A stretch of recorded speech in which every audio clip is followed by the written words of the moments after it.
Blog Talk Radio.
bakunzi baradishakwe ijwi ry'ishyaka Rwanda Freedom Movement ishakwe turabasuhuje dusuhuje abanyarwanda n'abanyarwandakazi mwese dusuhuje n'abandi bumva ikinyarwanda cyangwa se n'abandi bose bazakurikira bino biganiro uyu munsi turi ku itariki 21 ukwezi kwa Nyakanga umwaka wa 2020 mukaba muri kumwe na Sixbert Musangamfura umunyamabanga mukuru w'ishyaka ishakwe Rwanda Freedom Movement.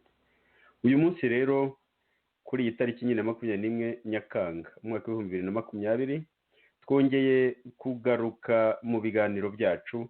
Hari hashize ibyumweru bibiri radio iri muri konji, none ubu radio yahindukiye tugiye gukomeza nyine gahunda z'ibiganiro byacu nk'uko bisanzwe. Ni ukuvuga ko muzajya mutwumva nka kabiri mu cyumweru guhera ubu ngubu. Nagira ngo rero mbararikire nyine ikiganiro tugiye gutangira ubu ngubu none ahangaha ni ikiganiro cyitwa ihuzagurika ry'umuryango w'abibumbye Loni kuri jenoside yo mu Rwanda. Iki kiganiro nyine turakigezwaho, ndavuga umutumire w'ingenzi dufite muri iki kiganiro ni Dr. Nkiko Nsengimana, umukuru w'inama y'ubutegetsi w'umuryango Rwanda Truth Commission, ni umuryango uharanira ukuri ku byabaye mu gihugu cy'u Rwanda. Ubwo nyine Dr. Nkiko Nsengimana nagira mbere ko dutangira ikiganiro mufungurire mikro numve niba twumvikana, hanyuma dutangira ikiganiro. Dr. Nkiko Nsengimana urahora komeye. Dr. Nkiko Nsengimana uranyumva neza? Ubanza hari akabazo ka tekinike, ndumva Dr. Nkiko Nsengimana ntamwumva. Ndakumva noneho ushobora gusuhuza abatwumva. Ndumva numvaga harimo ibintu bitavugaga neza ariko ndakumva. Wasuhuza abatwumva noneho tugatangira ikiganiro.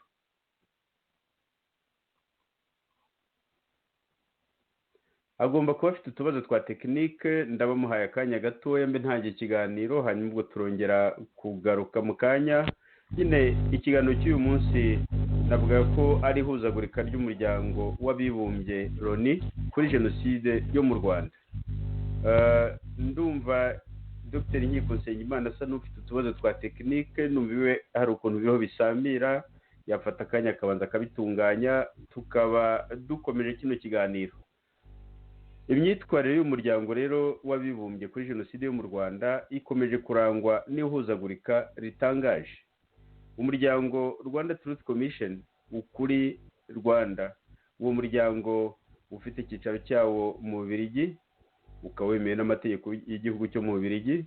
Uwo muryango wandikiye abayobozi bakuru b'umuryango w'abibumbye ubashishikariza gushyigikira iby'Abanyamerika, Abongereza, Abayapani bifuje ko inyito ya jenoside itaba gusa iyakorewe Abatutsi bonyine kandi n'abo mu yandi moko barishwe. Muri iki kiganiro nk'uko nabivugaga, turi kumwe na Dr Nkiko Nsengimana, umuyobozi mukuru w'inama y'ubutegetsi y'uwo muryango Rwanda Truth Commission. Tukaba tukigezwaho na Sixbert Musangamfura, umunyamabanga mukuru w'ishyaka Ishakwe Rwanda Freedom Movement, kuri radiyo nyine y'ishyaka Ishakwe. Abantu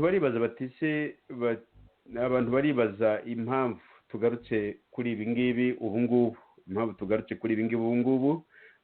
Mu bihe byashize twigeze kubiganiraho, ndetse hari n'ibindi biganiro twigeze kubikoraho twerekana yuko cyane cyane tuvuga kuri ziriya ku nyandiko zari zatangajwe na leta y'Ubwongereza, leta y'Abanyamerika ndetse na leta y'Abayapani, bavuga ku nyito yari imaze gutambuka mu mwanzuro w'umuryango w'abibumbye w'inama nkuru, w'inama rusange y'umuryango w'abibumbye. Noneho muri ibyo bikaba byari byabaye tariki 21 Mata mwaka wa 2020 nibwo mu by'ukuri uwo mwanzuro watambutse, ariko ibyabaye impaka zagiwe n'ibindi byose byaje kujya ahagaragara mu kwezi kwa gatandatu, ni nabwo twabikozeho ibiganiro. Abantu baribaza rero batese ubundi n'ibiki bikubiye muri uwo mwanzuro w'inama rusange y'umuryango w'abibumbye, ni ibiki byabaye byatumye mu by'ukuri ari Abanyamerika, ari Abongereza, ari Abayapani ndetse n'umuryango w'ibihugu byishyize hamwe byo mu Burayi nabo bavuga bati iriya nyito ntabwo inoze, kandi ibiramambu bakaba bari batoye iyo myanzuro, ariko bamaze kuyitora baza kugira akangononwa kubera ko babonaga ko ibintu byari amacuri, bahitamo kubivuga bavuga bati nubwo twemeje uriya mwanzuro kutambuka, ariko hari ibintu bigomba gukosorwa, kubera ko bidakosowe byazatuma iminsi yose yo kugira ngo dutekereze ku byabaye kuri za jenoside zindi zabaye, ibi byazatuma bigira ingaruka, kubera yuko nyine ibi byo mu Rwanda bifite ukuntu bigoretse, cyane cyane baranabisobanuye nk'uko Dr Nkiko aza kubigaragaza. Ibihugu bimwe na bimwe byagiye binasobanura ko uburyo iyo myanzuro uburyo yagezweho ko byakozwe huti, ndetse hakabamo na jugujugu yatumye babonamo uruntu, bikaba byaragaragaraga nyine ko leta y'u Rwanda yashakaga yuko iyo myanzuro itambuka uko yayifuzaga, kugira ngo mu by'ukuri yumvikanishe ko ibyabaye mu Rwanda ko ari jenoside nyine yakorewe Abatutsi, ko nta wundi munyarwanda wayiguyemo kereka nyine ngo waba yarazize nk'impanuka, cyangwa se no mu buryo bwo kugira ngo berekane ko abatari mu bwoko bw'Abatutsi bose bagomba kubazwa ibya jenoside, n'iyo baba nta ruhare babigizemo ku giti cyabo. Uwo mwanzuro wari umeze ute? Uwo mwanzuro w'inama rusange y'umuryango w'abibumbye, yenda hari mbere y'uko mbijyamo nagira ngo mbanze nerekane ko atari ubwa mbere mu by'ukuri umuryango w'abibumbye ukorera Abanyarwanda ibintu bitanoze. Ntagiye kure cyane, muri za 59, muri za 62, mu gihe cya revolution yo muri 59 no mu gihe cya independence y'u Rwanda, cyangwa se na mbere yaho, umuryango w'abibumbye waragije u Rwanda n'Uburundi, Ububiligi.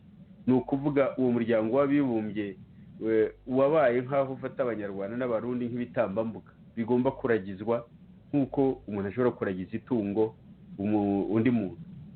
Baravuga bati igihugu cy'u Rwanda n'icy'u Burundi tubiragije igihugu cy'Ububiligi.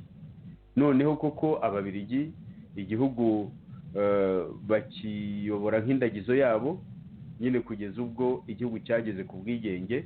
Ubwigenge kandi bukaba bwaraje mu buryo nyine muri ya nkubiri y'ubwigenge yabaye muri Afurika hirya no hino no ku isi hirya no hino, ubwo abaturage hirya no hino bavugaga bati ubukoroni twaburambiwe, nimuduhe amahoro musubire iwanyu mu bazungu mwe, mureke twigenga.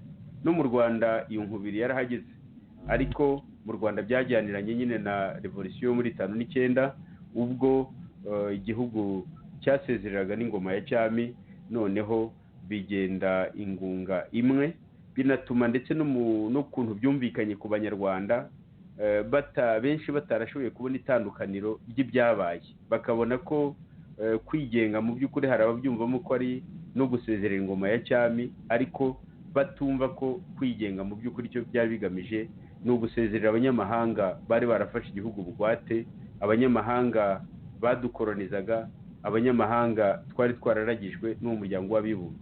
Birumvikana ko uwo muryango w'abibumbye ufata igihugu n'abagituye ukakiragiza ikindi gihugu ni agasuzuguro gakomeye cyane, ku buryo na nyuma yaho n'ibindi byose byagiye bituruka mu muryango w'abibumbye nyine harimo iyo nenge, byanze bikunze iyo nenge irimo, ntiyabura kubera yuko ikintu kivutse gipfuye ntabwo kigira ubuzima, kubera ko iyo nenge ikomeza kugikurikirana. Dr Nkiko Nsengimana yagarutse, ariko numvaga iwe hakiri akantu gasamira, nagira ngo nze kumufungurira mikoro ari uko maze kumva ko iwe amajwi yatunganye neza, yakongera akisuzuma neza akareba mikoro ye niba imeze neza, noneho nkaza kumuha ijambo mu kanya. Nari ngikomeza rero mvuga ko umuryango w'abibumbye watereranye abanyarwanda inshuro nyinshi cyane. Hari icyo gihe umuryango w'abibumbye waragizaga u Rwanda Ububirigi mu 1947, hakaba na nyuma yaho muri za 59 muri za 62 ubwo mu gihugu no muri icyo gihe cya revolisiyo abaturage batotezwaga icyo gihe nabo mu bwoko bw'abatutsi. Hari abatabaje bati umuryango w'abibumbye ukwiye kudutabara, kubera ko nubwo haba revolisiyo mu gihugu, nubwo haba amahindura mu gihugu, abaturage bagomba guhorana umutekano wabo, bakagomba guhora, nta muntu ugomba mbese kubatoteza baziza icyo bari cyo ngo ni revolisiyo cyangwa ni ibindi. Ni ukuvuga rero ko mu by'ukuri muri icyo gihe cy'amahindura ya revolisiyo hajemo n'ako kantu k'agakabyo, kuko hajemo n'icyo kintu cy'irondakoko no gutoteza abatutsi. Icyo gihe rero hari abatabaje umuryango w'abibumbye bati ko turiho dutotezwa mu gihugu cyacu. Uwo muryango w'abibumbye ntabwo wabatabaye. Na nyuma yaho ubwo ibitero, na nyuma igihe mbese igihugu kimaze kubona ubwigenge, na nyuma nyine ubwo ibitero by'inyenzi nibwo byatangiye. Icyo gihe nabwo habaye itotezwa ry'abatutsi. Iryo totezwa ribaye nabwo ntabwo umuryango w'abibumbye wigeze ugira icyo umarira abanyarwanda. Si icyo gihe cyonyine, igihe cya Rurangiza ni mu gihe cya jenoside yakorewe abatutsi muri 1994.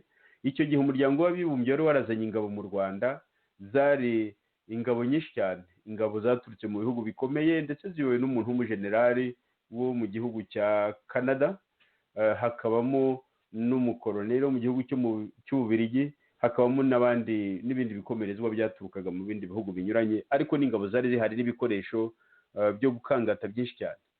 Ibintu bimaze gukomera, jenoside itangiye, izo ngabo zayabangiye ingata ziritahira. Umuryango w'abibumbye utererana abanyarwanda, abicwa baricwa, noneho abandi nyine barahunga, ku buryo ibintu byaje guhosha ubwo FPR Inkotanyi yafataga leta, ubwo yafataga ubutegetsi. Icyo gihe abatutsi bari barishwe, umuryango w'abibumbye yavuze ko abishwe muri jenoside bageraga mu 800, hanyuma ndetse hanze y'igihugu hakaba harahungiye abanyarwanda bo mu bwoko bw'abahutu cyane cyane barengaga 3 miliyoni. Umuryango w'abibumbye ubwo wagarutse mu Rwanda, imvura ihise, amarorerwa arangiye. Nyuma yaho nanone umuryango w'abibumbye yongeye kudutaba mu nama, ubwo ubwawo ishami ryawo rishinzwe uburenganzira bw'ikiremwamuntu, ubwo ni muri 2010, ubwo uwo muryango ubwawo wakoraga ibyo bitaga mapping report, ni ukuvuga icyegeranyo cyo gukurikirana ubwicanyi bwabaye mu gihugu cya Congo hagati y'igihumbi magana cyenda mirongo cyenda na gatatu kugeza mu mwaka w'ibihumbi bibiri na gatatu. Icyo cyegeranyo cyerekanye yuko ingabo za FPR Inkotanyi, ingabo nyine zahindutse z'u Rwanda, za leta y'u Rwanda, ko zakurikiranye abahutu muri Congo zikabica umugenda zibigambiriye, ku buryo ndetse muri icyo cyegeranyo banavugaga bati ubwicanyi bwibasiye abahutu b'impunzi muri Congo nabwo ni jenoside, niburamuka bushyikirijwe urukiko rwabigenewe buzasuzumwa nka jenoside. Icyo kintu rero umuryango w'abibumbye umaze kugitangaza, mu Rwanda leta y'u Rwanda, ni ukuvuga perezida Paul Kagame, yarakangase ati ingabo zanjye nohereje kubafasha mu kubungabunga amahoro hirya no hino ndazigarura, hanyuma kandi n'umubano tuwuhagarike. Ubwo ndetse bakora ku bikomerezwa byari mbese bishyigikiye leta y'u Rwanda, leta ya Paul Kagame, noneho byose biti nimuhoshe turebe. Bityo cya cyegeranyo rya perereza rishyirwa mu kamuga kugira ngo mbese bareke Kagame atuze. Hashize imyaka 10 yose icyo cyegeranyo gikozwe, abantu barapfuye, nta butabera, nta namba.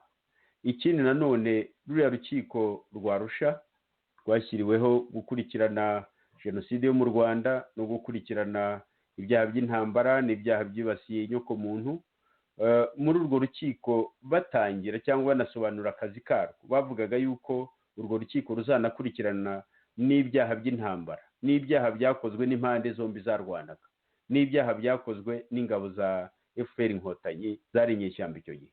Ariko urukiko rwafunze rwazinze akarago, nta muntu n'umwe wo muri FPR Inkotanyi ruciriye urubanza cyangwa se runakurikiranye. Bikaba rero bigaragara yuko umuryango w'abibumbye amateka ufitanye n'u Rwanda ni mabi. N'iri huzagurika rero tubona kuri iri nyito ya jenoside yabaye mu Rwanda, n'iri huzagurika ntaho ritaniye n'ukuntu umuryango w'abibumbye wagiye ubana n'u Rwanda icyo gihe cyose.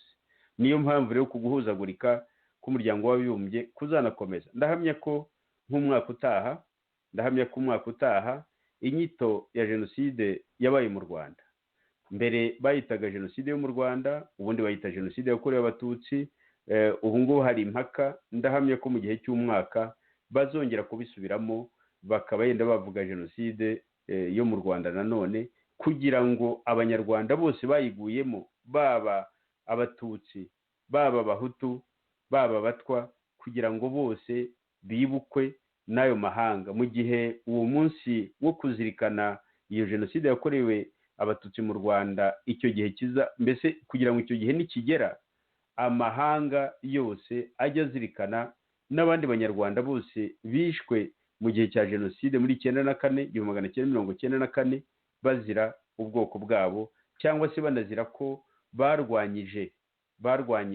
abashakaga gutsembatsemba abatutsi, ababarwanije nabo barishwe. Bityo rero nabo bakagira uburenganzira bwo kwibuka ababo, noneho na leta y'u Rwanda ikaba yagirwa inama yo kureka kuvangura abapfu, igahitamo mbese ikabaha amoko, ku buryo bituma leta y'u Rwanda mbese yo ishyira imbere ubwoko bw'abayiyoboye cyangwa se bw'abiganje muri leta ya FPR Inkotanyi.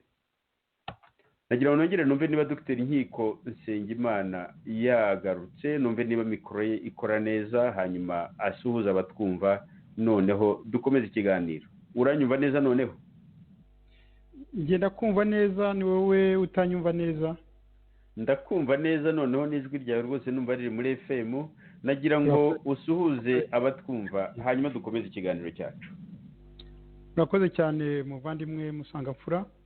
Ubwo ndashuhuje abumva iradiyo Ishakwe, ndasuhuza abanyarwanda bose, ndasuhuza abakunda u Rwanda, ndasuhuza n'abanyafurika bose,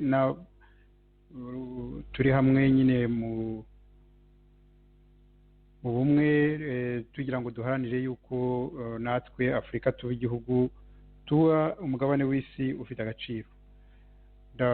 Ndasuhuza abantu bose mukunze kujya mukurikirana ibiganiro byacu. Twizere yuko iki kiganiro tuza kunguranamo byinshi. Murakoze.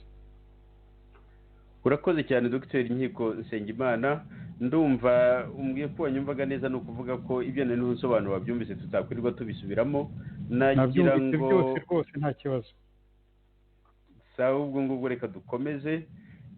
Banza ntibutse kubwira abatwumva ko uyu munsi nyine turi ku itariki 21 Nyakanga 2020, tukaba twatangiye kino kiganiro isaa 3 isaha yo mu Burayi, isaha y'i Geneve mu Busuwisi, isaha saa 4 ku isaha ya Helsinki, saa 9 ku isaha za Washington DC. Ni naho iyi radiyo yacu ivugira, Washington DC muri Amerika. Nagira ngo rero dukomeze ikiganiro gifitiye inyito ihuzagurika rya Loni kuri jenoside yo mu Rwanda. Iki kiganiro nari maze gusobanura ibigikubiyemo, ibyo dushaka kuganiraho, ariko nagira ngo ubwo Dr Nkiko Nsengimana aje no kwiharira ijambo, muhe ijambo. Nabonye hari ibaruwa mwatangaje umusibejo, ibaruwa mwatangaje, ibaruwa mwandikiye abaperezida b'inama rusange y'umuryango w'abibumbye. Ndavuga umuperezida ucyuye igihe n'umuperezida winjiye ubu, ndetse munandikira n'umunyamabanga mukuru w'umuryango w'abibumbye Guterres, muvuga kuri ibi bibazo bijyanye n'ibitekerezo byatanzwe cyangwa se n'ibitekerezo byatanzwe na Leta Zunze Ubumwe za Amerika na Leta y'Ubwongereza ndetse na Leta y'Abayapani ku bijyanye n'inyito ya jenoside yakorewe Abatutsi mu Rwanda mu 1994. Ibyo bihugu bivuga biti iyi nyito ntabwo inoze, kandi n'uburyo iyi umwanzuro wagezweho hari tubifitiye amakenga, byakozwe huti, byakozwemo ntabwo ari bwo bushobora kuzatera izindi ngorane. Ndagira ngo Dr Nkiko Nsengimana nguhe ijambo, utubwire mbese amavu n'amavuko y'iriya baruwa yanyu. Kuki mwahisemo muri uriya muryango wa Rwanda Truth Commission, kuki mwahisemo kwandikira ubwo buyobozi bukuru bw'umuryango w'abibumbye mukandika iki gika? Ndabizi ko hari umwanzuro wafashwe uvuga ku munsi wo kuzirikana jenoside yakorewe Abatutsi mu Rwanda ku itariki 20 Mata mwaka wa 2020. Uwo mwanzuro nibwo wafashwe, hanyuma uwo munsi haza gutangazwa koko ibaruwa yanditswe na Leta Zunze Ubumwe za Amerika n'iyanditswe na Leta y'Ubwongereza n'Abayapani, bavuga bati ibi ngibi ntabwo bihwitse, birimo amanyanga, twitandukanije nabyo kandi turashaka ko bizakosorwa. Ndetse n'umuryango w'ibihugu byo mu Burayi nawo waje kugikunga muri ibyo, nawe uravuga uti ibi bintu bikwiye gukosorwaho, ko mu Rwanda jenoside yarabaye, ntawe ijyaho impaka, Abatutsi barishwe ntawe ijyaho impaka, ariko hari n'Abahutu bishwe, nabo bagomba kwibukwa, nabo bagomba kwibona muri iyi nyito ya jenoside yakorewe Abanyarwanda. Nagira ngo Dr Nkiko Nsengimana nguhe ijambo wisanzure, tubwire amavu n'amavuko y'iyo baruwa, ndetse unatubwire ibikubiye muri iyo baruwa. Ubwo turaza gukomeza tunavuga tunareba mbese ni ibiki twizeye, ni ibiki mwizeye kuzakura, n'ubuhe mwanzuro mwizeye kuzakura muri iyo baruwa, ni ibihe bikorwa bindi muteganya kuzakora kugira ngo iyo baruwa yanyu yo kuzamera nk'akakamuri kazimirira mu kamuga, ni ibiki muteganya kuzakora kugira ngo mu by'ukuri ubutabera muharanira buve ubuzimu bw'igihugu? Dr Nkiko Nsengimana. Urakoze cyane Musangamfura. Iyi baruwa twanditse ejo ikurikiye nyine kuko amabaruwa ibihugu bya Leta Zunze Ubumwe za Amerika, igihugu cy'Ubwongereza n'igihugu cy'Ubuyapani bwari bumaze kwandika, bwanditse hashize amezi 3, igihe nyine hari hamaze kujyaho icyemezo cyo guhindura inyito y'umunsi wo kwibuka amarorerwa yabereye mu Rwanda. Nibwo rero twanditse iyo baruwa, twandika rero tugira ngo rwose tugaragaze, tubabwire ko ibyo bintu byadutunguye kandi ko byanatubabaje, kuko iyo nyito yabaye ubundi yitwarwa umunsi mpuzamahanga wo kwibuka, wo gutekereza kuri jenoside yabaye mu Rwanda muri 1994. Icyo cyemezo cyari cyarafashwe rwose nanone ni na Nations Unies na Assemblée Générale n'inama nkuru nyine resolution bari bakoze icyo cyemezo, bari bagikoze mu mwaka wa 2003, banza ari mu kwezi kwa 12, mu kwezi kwa 12 ku itariki 23. Icyo gihe nyine kuko bakurikije za raporo zari zarabaye, ni ibyemezo byari byarafashwe, hari harabaye nyine igitekerezo cyo kugira ngo hatekerezwe umunsi wo kwibuka jenoside yabaye mu Rwanda muri 1994.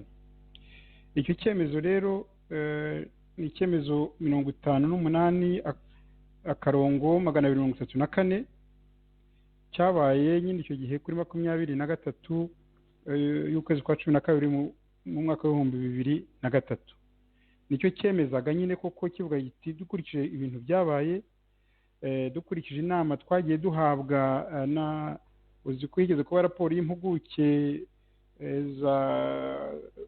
z'umuryango wa Afurika ku bintu byabaye mu Rwanda, igihe bakoraga ya raporo bavuga bati ibyabaye mu Rwanda, jenoside yabaye mu Rwanda yashoboraga kutaba, hari uburyo bwose bushoboka ko kugira ngo itaba. Noneho bakora rero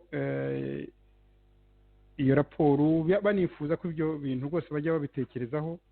Noneho mu kwezi kwa 3 muri itariki ya 6 umwaka wa 2003, inama y'abakuru b'umuryango wa Afurika yari yabereye N'Djamena, yifuza rwose ko hajyaho uwo munsi wo kwibuka jenoside yabaye mu Rwanda muri 1994. Noneho bahereye kuri ibyo rero nibwo icyo gihe mu mwaka wa 2003 nyine kuri iyo tariki ya 23 y'ukwa 12 bashyizeho uwo munsi, bavuga yuko itariki ya 7 y'ukwezi kwa 4 hazaba haba umunsi mpuzamahanga wo kwibuka jenoside yabaye mu Rwanda nabo yahitanye. Nuko icyemezo cy'umuryango w'abibumbye cyari cyarafashwe mu mwaka wa 2003. Hanyuma rero haza kuba utuntu tw'utunama u Rwanda rwagiye rujyamo, rujyana ibihugu bimwe na bimwe, bategura ibintu huti ku buryo abantu baje gufatirwamo, mbese basa n'abasinya ibintu ahari yenda batabitekereje. Noneho ubwo rero nibwo nyine baje kugira igitekerezo, baravuga ngo uwo munsi ahubwo uzaba umunsi wo kwibuka jenoside y'abatutsi mu Rwanda muri 1994. Iyo ubibona hari ahantu usoma ukuntu byagenze, hari ahantu rwose ubona basa naho barenze muri icyo cyemezo.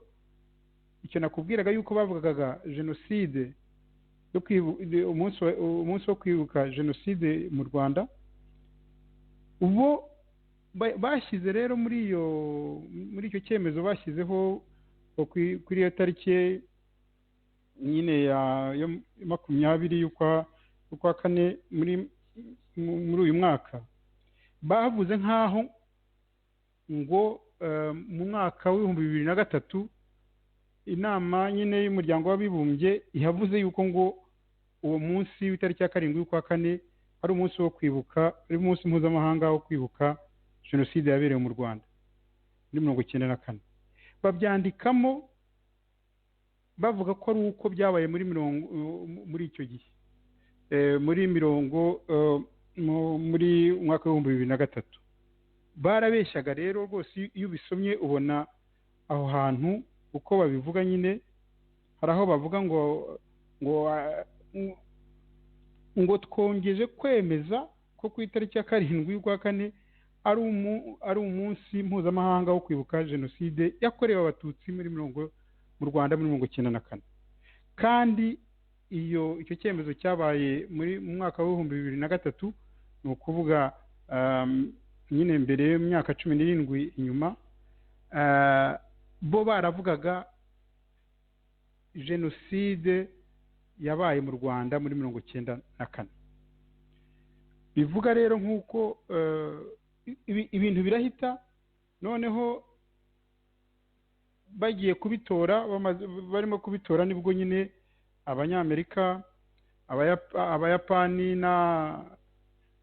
n'abongereza bavuze bati ibi bintu dukoze sibyo,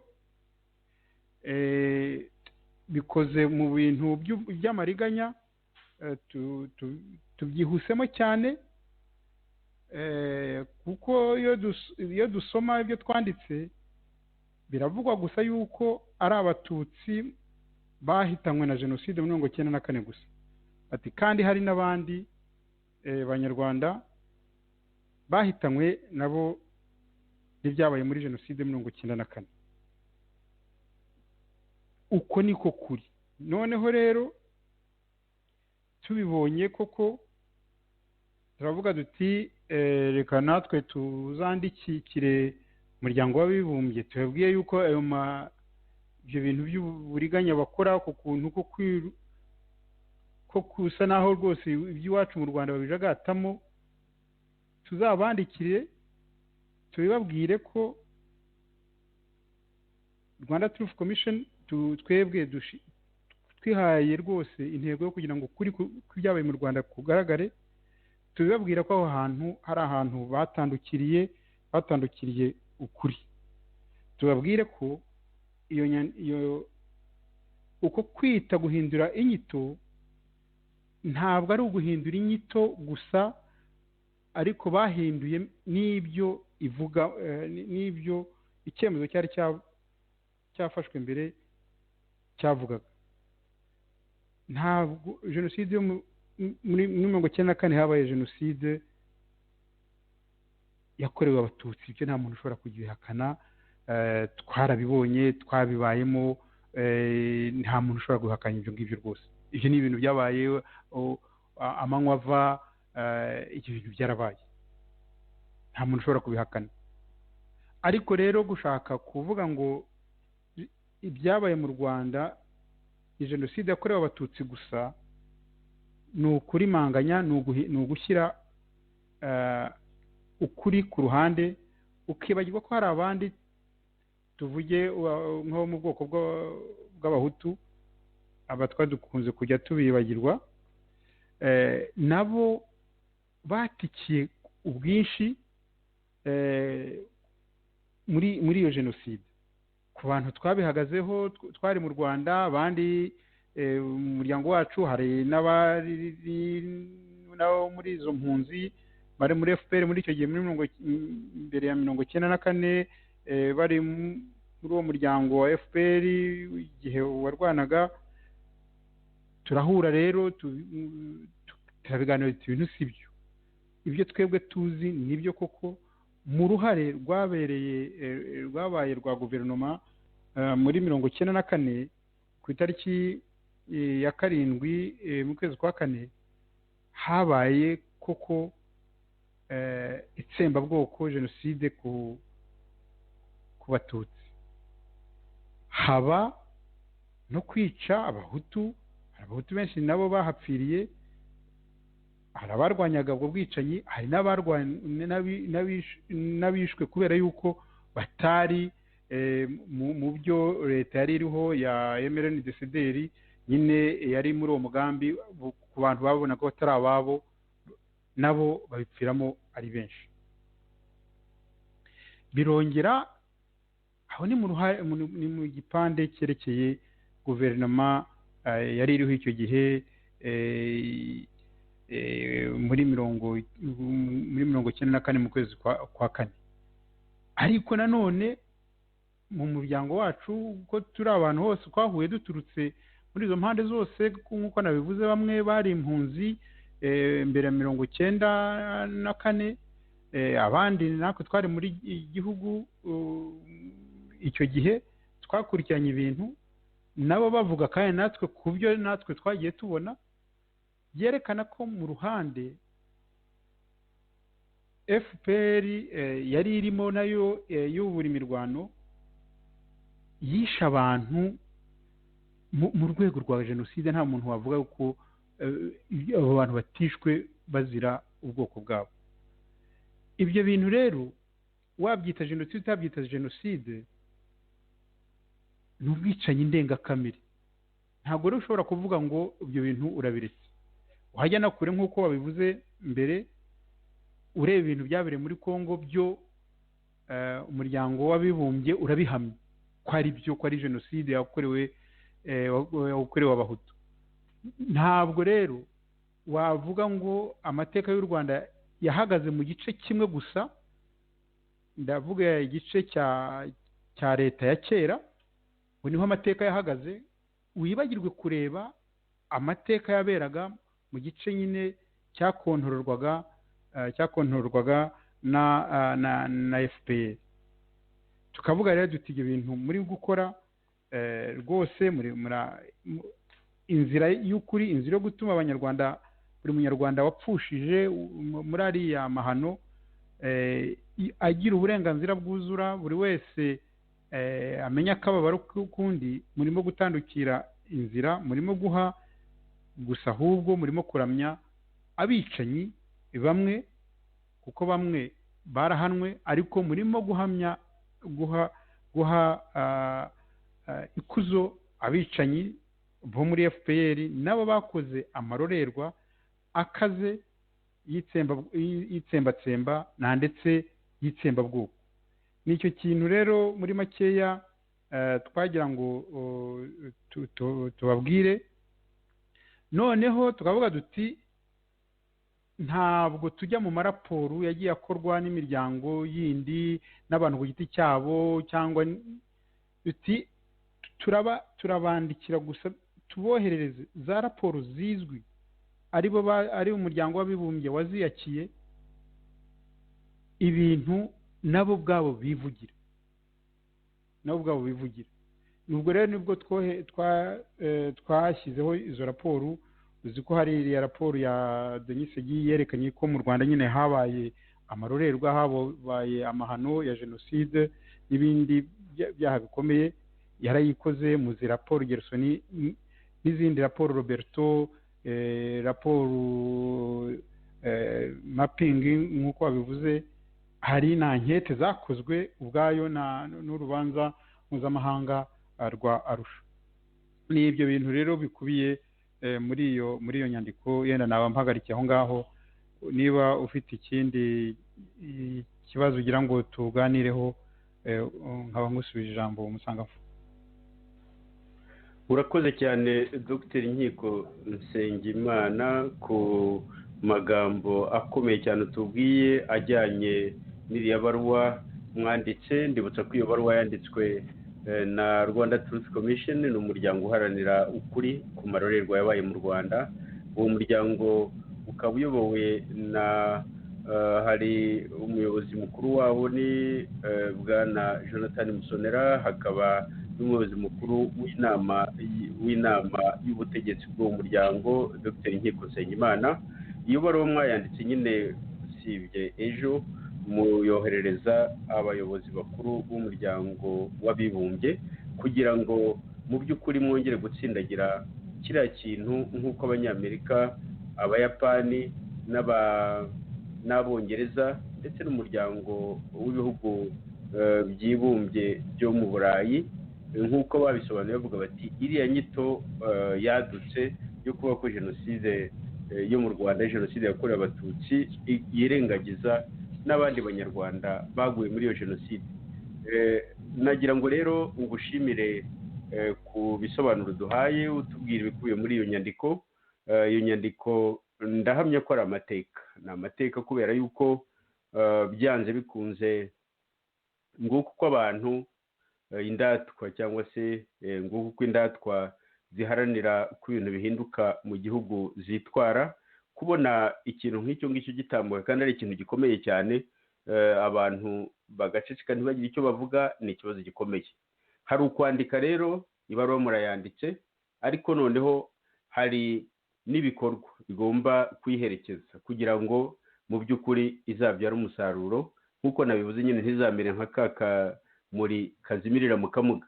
Ni ibiki muteganya gukora kugira ngo mu by'ukuri ubutabera muharanira buzave ibuzimu buze ibuntu, kugira ngo n'abicanyi bo muri FPR-DMI nabo bashobore gukurikiranwa n'ubutabera mpuzamahanga ndetse no mu gihe kiri imbere n'ubutabera bwo mu Rwanda? Ni ibiki muteganya gukora mu muryango wa Rwanda Truth Commission?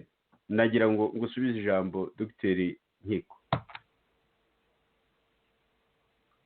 Banza mikoro bitarafunguka, ndayifunguye, ushobora gufata ijambo Dr. Nkiko Senyima. Urakoze cyane muvandimwe Musangamfura. Icya mbere nyine nk'uko muri iyo baruwa tubyandika ni dusaba umuryango w'abibumbye nyine nuko rwose izo raporo nahoze mvuga zerekanye ubwicanyi bwabaye mu Rwanda, zitavuga ziti abicanyi abangaba turabababariye, abicanyi ba FPR turababariye. Bo bandi ni raporo zakozwe zireba abantu gusa, cyane cyane abantu babigizemo akaga, ntabwo zanditswe zigira ngo zikikire umwicanyi runaka. Ubwo rero ikintu twandikaga ni uko tubabwira ko icyo kintu bagomba kubona yuko gikomeye, barimo gusa naho bimika ikinyoma, bimika abicanyi, bimika kudahana, tukagira ngo rero bazongere basuzume barebe ukuntu inyito ya mbere yari yabaye, kandi twese rwose twumva itubereye, yari yabaye mu mwaka wa 2003 y'umunsi mpuzamahanga wo kwibuka jenoside yabaye mu Rwanda 1994, yagaruka uko nguko akaba ariyo inyito yemerwa. Ikindi cya kabiri, twagira ngo izo raporo nk'uko wazivuze, nk'uko nanjye maze kuzivuga, twaka rwose umuryango w'abibumbye kongera kuzijyana hanze, kugira ngo izisohore zijye hanze, kandi si ukuvuga kuzijyana hanze gusa, ni ukuvuga ati bavuge ati izi raporo turazigenera hehe, turazigenera iki? Urabona ko urukiko mpuzamahanga rwafunze rwa Arusha. Iyo urebye igisigarizwa cyayo ntabwo gifite inshingano yo gukora ankete no gushyira ku manza mu nkiko abantu bo muri FPR bakoze amarorerwa, amahano, nk'uko n'abandi bo muri MRND-CDR bayakoze, ntabwo biteganywa. Tukabwira rero ni ibyaha bitigera bizimangatanya na rimwe. Ntibarebe uburyo ibyo byaha nabyo bikurikiranwa kugira ngo abantu ukuri kongere kugaragare, kandi ubutabera ukuri. Nicyo kintu twabatse, ni ukutaburura izo raporo zikaze baryamyeho, badashaka ko zigaragara, kandi rwose ariyo nzira yo kureba ko abanyarwanda bakongera bakava ibuzimu bakajya ibuzima. Icyo ni icya mbere. Ni icya kabiri, yuko umunsi inyito y'umunsi iba nk'uko yari yagenwe, bakagaruka ku munsi mpuzamahanga wo kwibuka jenoside mu Rwanda muri 1994. Icya kabiri ko bareba uburyo bwose hajyaho imanza, hajyaho inkiko zo kugira ngo n'abiciwe na FPR nabo bakiranurwe, nabo bashobore rwose kwemererwa kwibuka ababo, kwemererwa nabo nk'uko ari abantu nabo babuze byose, kwemera yuko abantu bo muri FPR tubuze amazina, tunababwira tuzanababwira niba bishaka, iyo abantu tubona bakwiye gukurikiranwaho. Icyo ni icya kabiri. Icya gatatu ni ugukomeza, hari ibihugu byagiye, ni byiza ko urabona, urabuze uti hari ibihugu byo mu Burayi byavuze yuko nabyo bishyigikiye ibyo Abanyamerika n'Abayapani n'Abongereza bavuze. Ni byiza ko ibihugu, icyo ni icya gatatu tugomba kuzakora, ibihugu tuvuge nk'Ububiligi cyangwa se nk'Ubufaransa byagiye bishyiraho umunsi wo kwibuka jenoside yakorewe Abatutsi mu Rwanda, bashyiraho babyongeraho, bakibuka n'abandi nyine atari Abatutsi gusa, bakibuka n'abandi, n'Abahutu nabo bapfuye muri iyo jenoside ari mu Rwanda mbese cyangwa se muri Kongo, bidafite n'umuntu wabiburana ukundi. Icyo nacyo ni ikintu tugira ngo tuzakore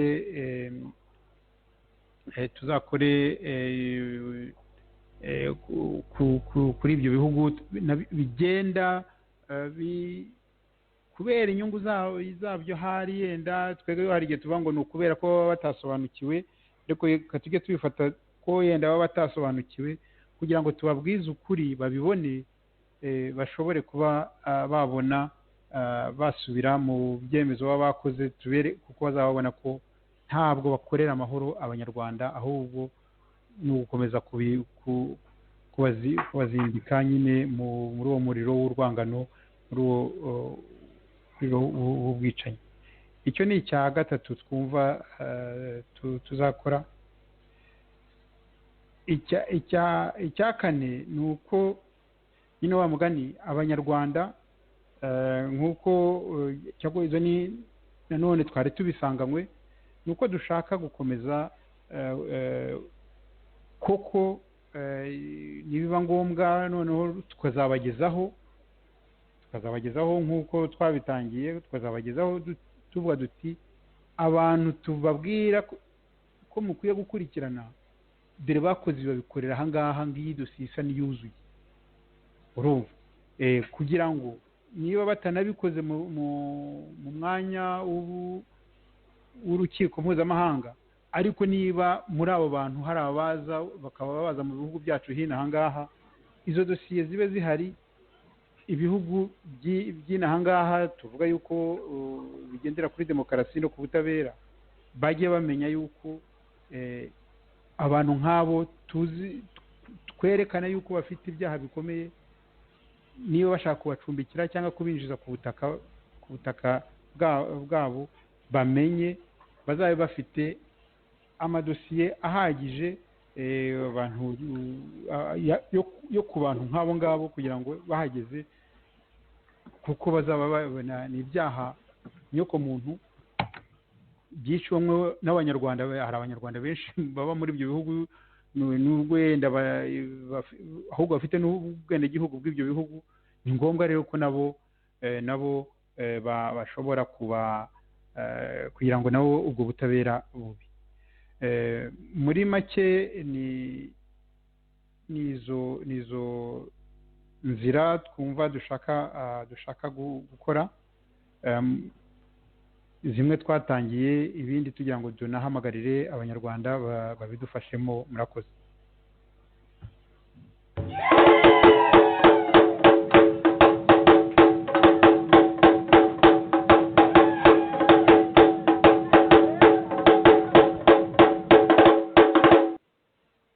twariho twumva Dr Nkiko Nsengimana kandi turacyari kumwe muri iki kiganiro ku ihuzagurika ry'umuryango w'abibumbye kuri jenoside yo mu Rwanda, amaze gusobanura ingamba ziteganywa n'umuryango Rwanda Truth Commission kugira ngo baharanire ko ubutabera bugerwaho. Haracyari utubazo twinshi cyane abantu bibaza, kubera ko nk'uko twabyerekanye kuri uyu muryango w'abibumbye wagiye utaba abanyarwanda mu nama kenshi kandi igihe cyinshi, ku buryo n'abanyarwanda benshi bapfuye, cyane cyane ubwo ndavuga muri jenoside yakorewe abatutsi muri 1994. abantu benshi cyane bapfuye kubera ko banizeraga ko umuryango utakwemera ko abantu bicwa nk'amasazi kandi uwo muryango ufite ingabo mu Rwanda. Ariko rero uko byagenze nyine nuko izo ngabo zahise ziyabangira ingata ziritahira, zirareka amaraso y'abanyarwanda arasesekara. Ikibazo rero cy'ubutabera, biragaragara ko amahanga ntabwo ashyigikiye ubutabera bufatika. Ntabwo amahanga ashyigikiye ko abanyarwanda bagira amahoro mu gihugu cyabo, bakiyunga n'amateka yabo, mbese igihugu kikomorwa. Ntabwo amahanga bishyigikiye, ahubwo ikigaragara nuko amahanga ashyigikira ufite leta. Ni ukuvuga ko ubu hari leta ya FPRDM ya Kagame, iriya leta nivaho nayo amahanga azayishyigikira. Iramutse ari leta ivuga iti ibyakozwe na FPRDM si byo, dusubiremo biriya byose, amahanga yagenda akabisubiramo. Ariko ikibazo uko kimeze ni abanyarwanda baba bariho babyinisha muzunga. Abanyarwanda ubwacu ni twebwe dukwiye gukanguka, tugahaguruka tukavuga tuti duharanire ko ukuri ku byatubayeho, ukuri kw'amateka yacu kujya ahagaragara, abagize uruhare mu bwicanyi, bamenye amaraso y'abandi banyarwanda bose bakamenyekana. Noneho bamara kumenyekana, basaba imbabazi, bacirwa imanza, bahanwa, nabyo bigakorwa, ariko nibura abantu ntibabe bamwe ari nk'abamarayika abandi ari amashitani, ku buryo ndetse usanga n'ibyo byose bigenda bikajya ku bwoko bwose, ku buryo abantu bakomoka mu bwoko ubu n'ubu usanga uwo ari we wese ashinjwa icyaha cya jenoside. Ubu ndavuga abakomoka mu bwoko bw'abahutu, nyine bakavuga ngo abahutu bose ni interahamwe. Ugasanga n'uwavutse ubu, n'uzavuka ejo bundi, muri ya gahunda ya politiki ya FPRDM ya Ndi Umunyarwanda ivuga ko abahutu nabo bakomokaho bose bazajya bahora basaba imbabazi z'icyaha cy'inkomoko. Nyine ugasanga ari ikibazo kiremereye cyane. Abanyarwanda rero niba bashaka ko bagira amahoro nyamahoro, niba ubwabo bagomba guhaguruka bakavuguta uwo muti, bakawunywa, baba ari abatutsi, baba ari abahutu, baba ari abatwa, bakawunywa, noneho bakabana mu gihugu mu bwubahane. Leta ikaba ihari ari leta ya bose, irengera bose. Reba nko mu Bufaransa, iriya dosiye y'indege yarimo Habyarimana Juvenal yarimo perezida Habyarimana Juvenal na perezida Cyprien Ntaryamira b'u Burundi. Iriya ndege ihanurwa ryayo nk'uko byagiye bigaragazwa kenshi, byabaye imbarutso ya jenoside yo muri 1994. Ugasanga dosiye nk'iriya Abafaransa, nk'uko n'ubundi abantu bajya bavuga bati bayishyiramo politiki koko, kubera ko ubu politiki y'Ubufaransa niyo kugira ngo ibane neza, niyo kugira ngo babane neza na leta ya FPRDM, kubera ko igikomerezwa cy'umunyagitugu Kagame nyine cyashoboye kugira ubwamamare hamwe na hamwe, ku buryo basanga gishobora kubangamira inyungu zabo, bityo bakaba bumva bagomba kumwagaza kugira ngo iminsi yicume babanze kuba bisuganya ubwabo. Ariko hagati aho dosiye bati tuyirye, tuyikure mu nzira, tuvuge ko iyo dosiye nta bimenyetso dufite ko tutazayikurikirana, kandi biragaragara ko abanyapolitiki babigizemo uruhare rukomeye cyane, nta gushidikanya. Nk'uko Kagame iyo dosiye bayifungura yari yarahahamutse akagira ubwoba, avuga ati ni leta y'Ubufaransa, ni leta y'Ubufaransa, biragaragaye ko koko leta y'ubufaransa nayo iriho ihuzagurika cyane kuri iyo dosiye ku buryo igeze n'aho ivuga iti iyi dosiye irabitswe. ariko rero iyo dosiye yabikwa itabikwa mu bufaransa birumvikana ikibazo ni icy'abanyarwanda n'ubundi turagifite, igihe cyose tutazagishakira umuti kizakomeza kibaho ngaho. ariko yabikwa itabikwa n'ahandi hose hari ubutabera, ndizera ko abarebwa n'iyo dosiye bose n'ahandi hari ubutabera bazabushakisha kugeza igihe buzabonekera, kubera yuko ukuri kw'ibyabaye kurazwi, ntabwo abantu bakomeza kubipfundikirana ngo byemerwe. ariko rero ni kimwe mu bigaragaza yuko amahanga mu by'ukuri nta nyungu afite ku bijyanye n'uko abanyarwanda bagira ubutabera nyabwo. ikindi kinabigaragaza nyine nk'uko twabivuze, iriya mapping report yerekanaga ubwicanyi bwibasiye abanyarwanda bo mu bwoko bw'abahutu, ubwicanyi nabwo bwagize intera ya jenoside nk'uko iyo raporo y'umuryango w'abibumbye ya mapping report nayo ibyerekana. nabwo bati ubutabera nyine bashyira mu kamuga, barabyihorera, barabika. biragaragara rero ko nta nyungu amahanga azigera agira mu bihe bya vuba yo kugira ngo haboneke ubutabera nyabutabera mu Rwanda. ni ngombwa ko dukomeza gutekereza tugashakisha ingamba zinyuranye kugira ngo mu by'ukuri haboneke ubutabera. ni ngombwa ko dukomeza gutekereza tukanakangura n'abanyarwanda cyane cyane abariho babyiruka, nabo bakora za revolisiyo, burya nibo bakora amahindura akomeye cyane mu bihugu. abariho babyiruka bagashakisha guharanira ukuri ku mateka y'igihugu cyabo. nta nyungu mbona abana bacu n'abazabakomokaho, nta nyungu n'imwe bazaba bafite kugira ngo babane mu gihugu, cyangwa se bamwe bahere hanze yacyo, bamwe bita abandi abana bafite ibyaha by'inkomoko, abana bafite ibyaha bituruka mu bisekuruza byabo, cyangwa n'ibindi n'ibindi. icyo ni ikibazo gikomeye cyane. mbona ko urubyiruko, abanyarwanda aho babyiruka ubu ngubu, iyo nshingano barayifite ikomeye cyane kugira ngo iyo nzigo mu banyarwanda bayice. ariko rero natwe mu bihe tugezemo, ibyinshi byabaye twari duhari, twarabikurikiye neza, turabizi. natwe dufite iyo nshingano yo kuvugisha uko kuri kose tukakwerekana. noneho n'abo babyiruka bakazagira aho bahera bavuga bati ukuri kwashyizwe ahagaragara. niyo mpamvu ngira ngo nyine nongere gushima uriya muryango Rwanda Truth Commission wiyemeje guharanira ukuri ku byabaye mu Rwanda, kugira ngo mu by'ukuri uwo muryango wo gucika intege ukomeze, noneho wegeranye ibimenyetso bitandukanye bigaragaza ubwicanyi bwagiye buba mu Rwanda, bwaba ari ubwakozwe na MRND CDR cyangwa n'ubwakozwe na FPR-DMI, byose bijye ahagaragara.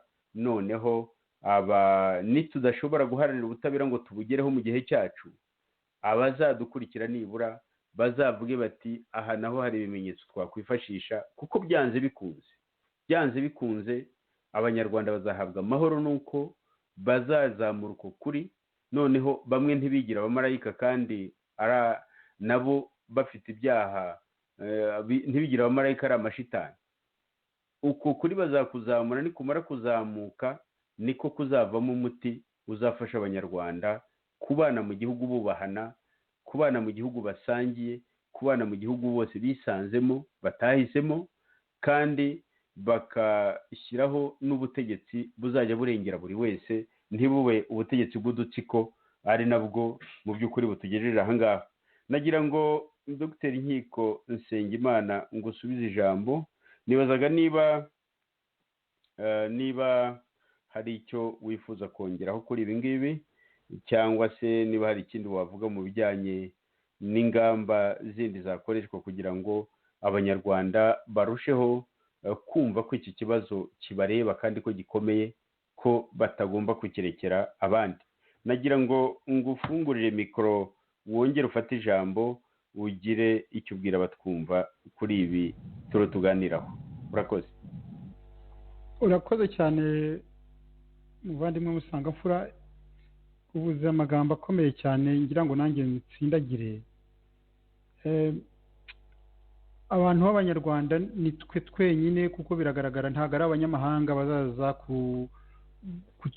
kudusayura muri iyi sayo turimo. Biragaragara, urabona imyaka 26 aho igeze, aho tugeze. Icyo kibazo ntaho cyari cyagera, ahubwo kirimo kugenda kibiba ibibazo bindi bishyashya buri munsi. Ni twebwe rero koko abanyarwanda tugomba guharanira uko kuri, guharanira ubutabera, guharanira ko umunyarwanda wese wagwiriwe n'amahano yibukwa, yemerwa, nawe akagira uruhare mu kubaka igihugu no kugira ngo gishobore kubakwa kitongeye kugwa mu mahano nk'ayo. Ikintu kibabaza cyane, yenda sinzi ukuntu tuzakishobora, abantu benshi ubona barabaye ntavuga imfungwa z'amoko babitirira, ukabona ahubwo n'ibyaha abo bantu bavuga bitirirwa, bakavuga yuko bakoze kubera yuko bari mu bwoko bwawe, ukumva ko ngo nawe uri muri abo ngabo. Ni ikintu gikomeye cyane gituma abantu, ukabona hari abantu b'abahutu ubona yubwiye ko abatutsi bishwe, bakishwa n'izo nuza n'abo bantu nyine twavuga bo muri MNDCDR babaheza nguni ku bwoko, ukabona bibateye ikibazo cyo kuba yo kubyemera gusa ko habaye itsembabwoko, no kuvuga ati abantu bakoze ibi badukoreye amahano akomeye, rwose ntabwo nzongera kubacira kari urutega, nanjye nzaba mu ba mbere bavuga ko runaka na runaka na runaka bagize uruhare. Rwose abo bantu tuvuga yuko ntacyo dupfana, ubwoko bwabo n'abicanyi, twebwe turabaziranenge kuri icyo cyaha. No ku batutsi ni kimwe. Hari abatutsi nyine babona yuko kubera yuko FPR yishe abahutu, FPRDM yishe abahutu, ukabona kubirenga birabagoye, bati ntibishoboka, niba barabishe natwe, nanjye ubwo ngubwo ndi muri ubwo bwoko, nanjye mbarimo, cyangwa se kuko bavuga ko bandokoye, ubwo ngubwo nzaba mpfobeje jenoside yatubayeho ko turi abatutsi. Kandi ntaho bihuriye, uretse ko atari n'ukuri yuko bahagaritse jenoside. FPRDM yatsinze intambara, ntabwo yigeze ihagarika jenoside. Iyo iba yarayihagaritse twari kubibona. Ntabwo iminsi yari kuba amezi 3 yose ku bantu bari bafite imbaraga zangana kuko zari zihari, ku bantu bashoboraga no guhamagaza abanyamahanga bati mudufashe ibintu tubigireho. Abatutsi ntabwo ntibari gupfa uko bapfuye kuri. Ukabona rero abantu dukomeje kuba imfungwa z'abahezanguni z'amoko tuvukamo. Aho hantu nituhashobora, ahubwo tugahuzwa wa mugani no guha agaciro ubuntu, ubumuntu, ubuzima undi. Umututsi wiciwe n'umuhutu wiciwe bazira ubwoko bwabo, abo bantu ni bamwe, abo bantu basangiye kimwe, kuko icyaha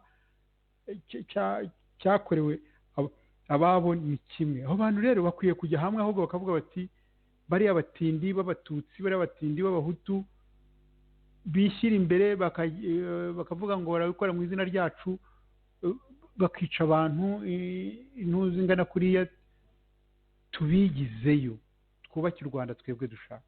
Icyo ni intambwe tugomba gutera, cyane cyane twebwe twabira ibintu byabaye dukuze, noneho tugatinyura n'abana kuba babitinyuka, bo kubera yuko ayo masinde ntabwo ntibayafite nkatwe ku buryo rero bo ubona ariko twari dukwiye rwose gufatanya abantu b'abahutu abantu b'abatutsi twagiriwe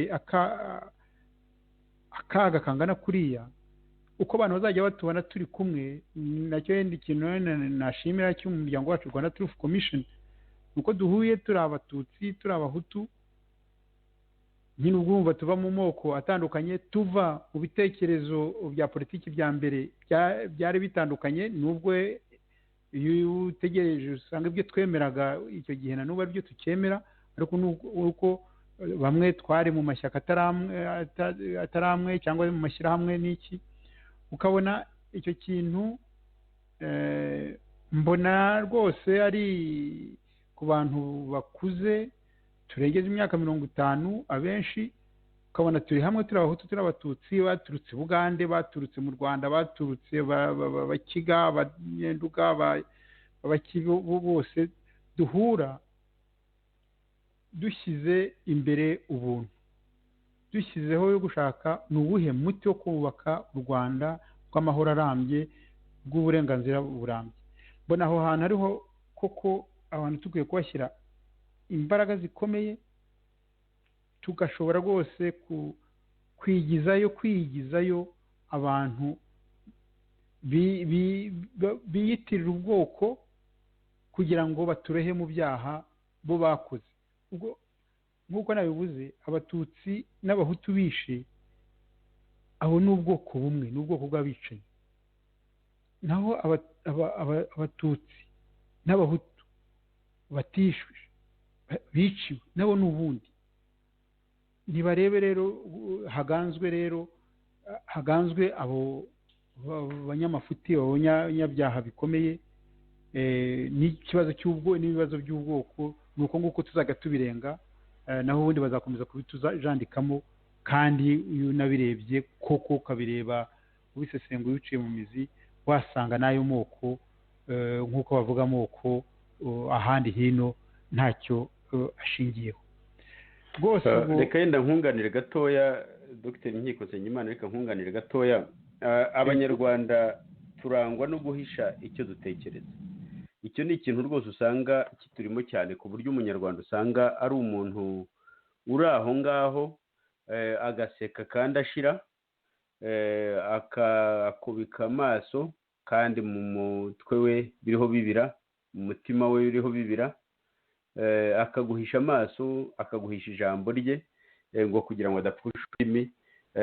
Bizagenda bite? Bizagenda gute ko umunyarwanda atinyuke? Za garanti zatuma atinyuka kumva ko navuga atazabizira, atazabikurikiranwaho. Izo garanti sosiyete y'abanyarwanda yari yakura bihagije ku buryo umuntu yakumva ko izo garanti sosiyete yazimuha. Icyo ni ikintu gikomeye cyane tugomba gutekereza. No muri aya mahindura tuvuga, revolution tuvuga ikenewe, kuko revolution ni ngombwa rwose. Nta kindi kizahindura kiriya gihugu hatabaye revolution mu mizi izatuma n'iyo mitekerereze n'iyo myifatire igoramye ikocamye nayo ikosorwa, noneho umuntu akumva ko iyo myifatire nayo ubwayo igira uruhare mu marorerwa amukorerwa cyangwa akorerwa be cyangwa akorerwa n'abandi. Urabona nka biriya no mu migani kera byari mu imfurishije agira ishira, harimo icyo kintu nyine cy'uko ya mfura, cyangwa imfura ni ijambo ryakorera ku munyarwanda nyawe, ku munyarwanda ufite uburere bufatika, ko ari wa wundi uhisha akababaro ke, utakwereka ikibazo afite, cyangwa n'ibira bya nariya amazina wasanganaga abantu benshi cyane ngo hisha mu nda cyangwa ubitse mu nda ntibwa n'imbwa. Usanga abanyarwanda ari abantu bafite icyo kintu cyo kuyoboka uri ku ngoma, nyine bagakurikira irivuza umwami, ku buryo ndetse buriya na shitani ije igafata leta bayiramya, bakayikurikira rwose, bakayiha amashyi, bakayibwira ko ari igitangaza. Babikora ntihanabura n'abavuga bati nawe urinde Imana, nk'uko na Kagame hari abavuga ngo ni Imana, cyangwa akora ibintu biruta iby'Imana, cyangwa se n'abakora nk'iby'Imana. Bizacika bite mu banyarwanda? Iryo ni ihurizo rikomeye cyane, ku buryo n'abantu bamwe haravuga ngo revolution ngo ntabwo ari ngombwa, kugira ngo mbese bakavuga ngo si ngombwa ngo abanyarwanda bashobora kuganira, noneho ngo muri uko kuganira hakavamo ibisubizo, ndetse bamwe bakanavuga ngo muri uko kuganira ngo bihere mu batavuga rumwe na leta, bakore ikintu kimeze nka cya ruhurura bose bahuriramo nyine, kirimo amashyaka n'imiryango ivuga ko idakora politiki, noneho bahurire mu kintu kimwe, ngo cya kintu kimwe kizagire ibyo gisaba, noneho kizabisaba nyine ijwi ryacyo rizumvikane, bitume noneho haba igitsure cyinshi cyangwa igitugu cyinshi cyatuma leta y'umunyagitugu Paul Kagame yemera kuganira n'abayirwanya n'abatavuga rumwe nayo. Ariko mu by'ukuri iyo ntabwo ari revolution. Revolution ni wo muti uzaboneka ugakiza buri wese.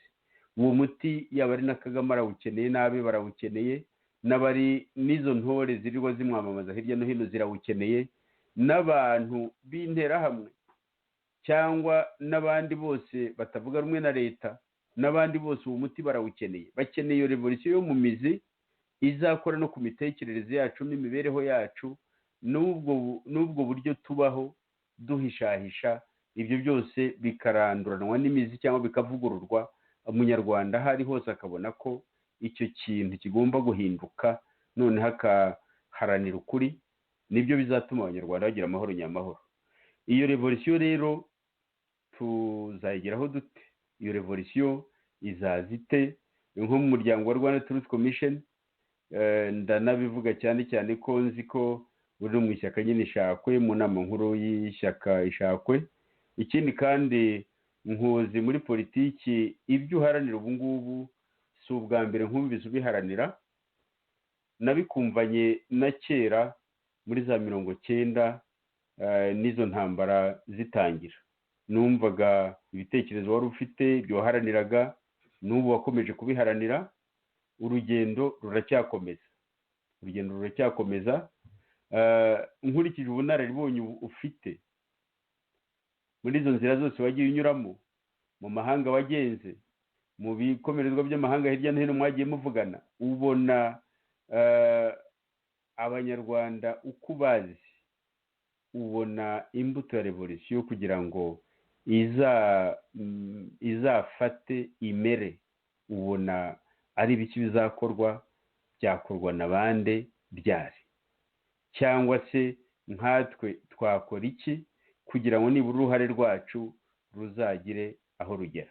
Dr. Nkiko Nsengimana, mikoro yawe irafunguye, ndagira ngo utwungane kuri icyo kibazo. Urakoze cyane. Icyo rwose ni ikintu gikwiye kuzafata igihe kirekire koko, ariko muri make ikintu navuga koko, hagomba revolution. Ntabwo kuvuga ngo abantu bagiye kuvanaho Kagame kubera yuko ari umwicanyi ari iki, ngo tujye hamwe tumuvaneho, ngo ibindi tuzabireba nyuma.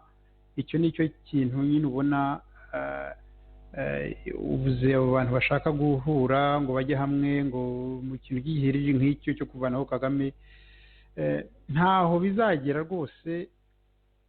Abantu tugomba kwemera gutinyuka, njye numva ari ukwemera gutinyuka gusesengura amateka yacu, twamara kuyasesengura tukavanamo amasomo twese turi hamwe, noneho nanone tukavuga duti dushyire imbere iki, duharanire iki gituma ibibazo wa mugani bigenda bitazongera kugenda nk'ubu. Hari nk'ikibazo rwose gikomeye mu mateka y'u Rwanda, baba Abahutu, baba Abatutsi, baba Abatwa, baba Repubulika, baba abami n'iki. Ubutegetsi bufite ikintu nakwita ubugome karemano. Abantu batinya ubutegetsi kuko ari ubugome pe. Nuko bukora uko ubutegetsi bw'u Rwanda kuva bwabaho burangwa n'ubwo bugome karemano, kuba umuntu yakwica uko ashatse, kuko ategeka, kuko yica. Ibyo bintu rero bigatuma haza ikintu cyo kugira ubwoba hakaba ikintu cyo guhakirizwa, hakaba ikintu cyo kuregana kugira ngo undi ahite imbere yawe nyine ave mu nzira mbere yawe n'iki, wowe ubonwe neza n'ubutegetsi bwo kugira icyo bugutwara. aho hantu ntitutahiga ngo kandi tubanze tunahemere. iyo icyo kintu cy'ubugome karemano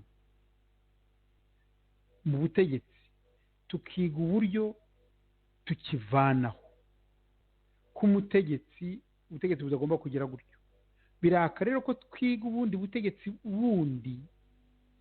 ubu butegetsi bugiraho umuntu ngo ni perezida cyangwa ni umwami niwe utegeka byose, ukabona byose arategetse, ukabona umuntu uko agiye uvuga ngo ni ishyaka runaka niryo ritegeka, abandi barirwanya bakaba bavuyemo. aho hantu tugomba kuzahatekereza koko. aho hantu niho nta kuntu koko twakwiga ubutegetsi abantu batagira ubwoba. iki kintu ni ikintu gikomeye cyane. ikindi wa mugani ni ukumenya bukorera. ubutegetsi bugiyeho kugira ngo wigwizeho ibintu ugabe, nabyo ni karemano. umwami yaragabaga akakwambura n'ibiki n'ibiki n'ibiki. ukumva rero ko igihugu cyabaye akarima kawe. ntabwo igihugu gishobora kubakwa gutyo. igihugu ni igikiza ubukungu, ni ikizamura ubukungu kuri buri wese. ukumva niyo nshingano yawe wowe ufite nk'umuntu w'umuyobozi. icyo ni indi ntuza rwose ihari ikomeye ya kabiri. iya gatatu hari iki kintu cya munyangire. hari ikintu umuntu yakita ngo iki, urabona niba ungiriye nabi, ibintu byo guhora, ni ibintu byo guhora. nubwo tuvuga ko bitariho, ko byaciwe n'iki, ariko biracyariho. ni n'ibi ngibi biriho. urabona umuntu akavuga ngo akoze icyaha, abamukomokaho nabo bakagomba kubyishyura. mu bintu byayo mu Rwanda 1994 ako kantu karimo, twabishaka tutabishaka, ako kantu karimo. kabaye yuko bavuga bati abatutsi nuko bari, ntubarebe uwo wari umaze guhanura indege ngo ari gukurikiranwa cyangwa uwubuye imirwano cyangwa n'iki, noneho barengere abandi batutsi batari muri ibyo, bakavuga aha ngo ni abatutsi. ukabona abantu barashize kubera umuntu wabikoze, kubera ko ngo ari mu bwoko ubu. kera ubundi byari n'umuryango gusa, none ubu byavuye ku muryango, byavuye ku rugo bijya ku muryango, bijya ku gihugu. ukabona ugomba kwishyurira niba iri cyaha wakoze ugikoreye ubwoko bwawe cyangwa akarere kawe, mbese tuvuze n'ibibazo by'akarere. ibyo bintu tugomba kwiga mu mitegekere. tuzabivanaho dute, kandi ni ubuhe butegetsi twashyiraho butuma buri wese yumva ari responsable, afite inshingano, kwabazwa nawe ibyerekeye igihugu. k'umutegetsi, k'umuyobozi abazwa gukorera rubanda gutyo. icyo kintu nacyo nakita cyo umuco wo guhora nutuvamo, si ukuvuga ngo nutuvamo, nitwubaka inkingi za politiki, inkingi za sosiyete zituma ibyo bintu bidashoboka, nyine tuva aho ngaho. aho hantu numva hazahumuriza abantu benshi cyane. noneho rero wa mugani koko dushyireho igihugu iki kibereye buri wese. biraka ibyo rero, biraka mbere na mbere ibyo batubwira ngo muze tujye hamwe, ngo twahuye turi hamwe turi 100, amashyirahamwe 100 turi hamwe n'iki, dukora iki, habuze mwebwe n'iki. genda avuga rwose twe tuzakomeza kubura muri ibyo igihe cyose abantu batazemera yuko twicara hamwe tugasasa inzobe tugatekereza ibibazo mu mizi nk'uko nguko maze kubivuga n'ibindi byaza mbese n'ibyo bibazo n'ibya jenoside n'ibindi byose n'ubwicanyi n'ibindi n'ukuntu abantu bagiye bikubira ubukungu bw'igihugu n'iki ibyo bintu twicara hamwe ngo ibyo bibazo tubishyire hamwe tubisesengure tubishakire umuti twubake umushinga ntabwo rwose uvuze ko ndi mu ishakwe ntabwo numva mu ishakwe tuzajya mu biganiro bizaba bitajyanye aho ngaho ibintu bavuga ngo tujye hamwe ngo turwane tugire gute oya nitubanze twemere dutekereze ibibazo byacu tubisesengure tubishakire ibisubizo noneho wa mugani mbe nashobora kubwira umwana wanjye umva rero umwana wanjye ngewe ndakuze wowe aho ugeze jya imbere aho ugiye tabara igihugu kuko gifite inshingano iyi ngiyi njye nta mbaraga mfite ariko ndi inyuma ibi bintu bigemo kuko bifite kuramira abanyarwanda bifite kuramira afurika bifite kuramira n'isi ni uko nguko mbona aho hantu dukwiye rwose yenda hari igihe tubivuga abantu bakatwumva nabi bakavuga ngo turimo kugenda ngo turabavuga ngo nta muntu ngo tubona ko turi abantu tutagira intenge turazifite ariko turashaka ko tuziganira twese hamwe abantu bumve ko n'icyo duharanira ntabwo ari ukuvuga ngo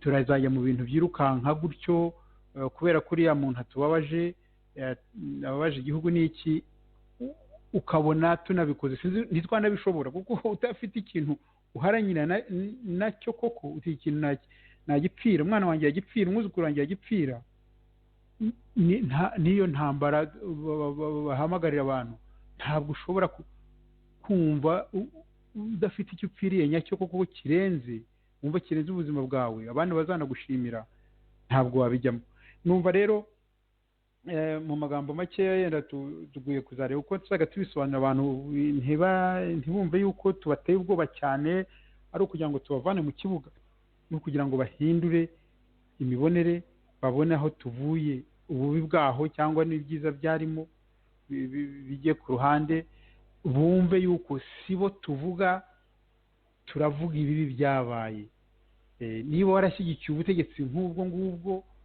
ntiwari uzi ko wenda byarabaye bivuye ingoma narayonse ariko yakoze ibintu bibi iki kintu kibi nicyo ndwanyije noneho dukomeze inzira yo kugira ngo turebe icyo dushobora kubaka koko cyagira abanyarwanda akamaro niho rero niho mbona n'ibi ngibi ubona twanditse kuri iriya baruwa tuvuga turashaka yuko nyamuneka rwose ukuri mutagupfunyapfunya ngo kugende mushaka kurengera abicanyi kandi hari abantu baboroga hanze bavuga bati nyamuneka turarengana twararenganye ni mudutabare nyamuneka umuryango w'abibumbye ibi ngibi kuko turi hanze nibyo ariko ubundi mu gitekerezo cyacu kuko wa mugani imyaka 26 irashize ntacyo wakoze ni twebwe icyo kintu tuzagiharanira n'ibyaha byabaye bidasibangana nubwo umuntu azaba ari mu myaka 85 ariko icyo kintu tuzagiharanira tukigereho kugira ngo kuri kuganze abanyarwanda bongere babone inzira yo kubana nk'abanyarwanda nk'abantu nibyo nagira ngo mvugiye muvandimwe urakoze cyane Dr Nkiko Nsengimana kuri ubwo busesenguzi bwimbitse utanze ku kintu gishobora gufasha abanyarwanda ku kintu gishobora gutuma abanyarwanda bagira ubwiyunge nyabwo abanyarwanda bashobora mu by'ukuri gusasa inzobe noneho bakashakira hamwe umuti watuma bagira amahoro mu gihugu cyabo ni ikintu gikomeye koko hari ibintu wavuze nyine byerekeranye n'abagerageza uhuriza abantu hamwe kugira ngo barebe ukuntu baba benshi bakaba bakuka igitutu ubutegetsi bukavaho. Harimo nk'umuntu wanyandikiye ambwira ati ko numvise murwanya ibintu byo gushyira hamwe, kandi na revolisiyo muvuga abantu kugira ngo bayikore bisaba ko abantu baba bari ku butegetsi, bafashe ubutegetsi, mwebwe mubona iyo revolisiyo ishoboka ite mutari mu butegetsi mudafite leta?